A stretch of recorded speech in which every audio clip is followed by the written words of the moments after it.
Today I am making cauliflower mash, we'll just call it mash because I want to call it mashed potatoes, but there's no potato, so we're making cauliflower mash.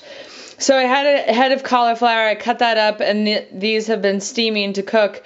And you kind of know when cauliflower is done because it gets a little bit of a translucent color rather than that white color. Mostly in the stems become translucent.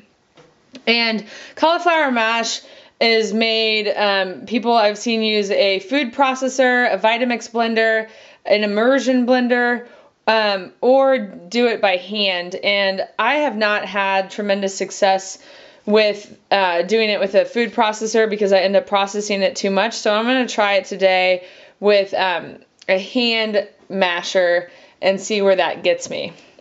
So I'm going to take these out. They're on top of a strainer.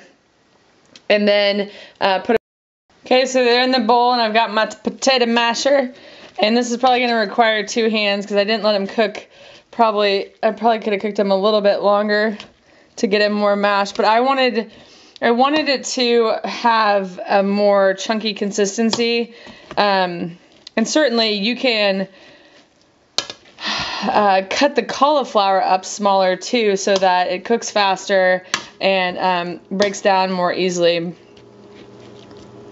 Okay, once you have it mashed to your consistency, then you just want to start adding the ingredients you would to mashed potatoes that you love. So my mom usually adds a little bit more of the potato water back in. I forgot to do that before I put soap into it, so I can't do that. You can add milk. If you're vegan, add rice milk. I just added 2 tablespoons of butter. I'm going to add some salt and pepper, a little bit of salt. And I also have some chives I've cut up that I will mix in there. And then probably thinking about adding this Swiss Gruyere combo. And all of this you want to do while the cauliflower mash is still warm, because then it will melt everything pretty quickly, if that makes sense.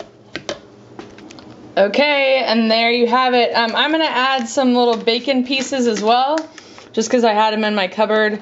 So to make it really taste like a baked potato mash. And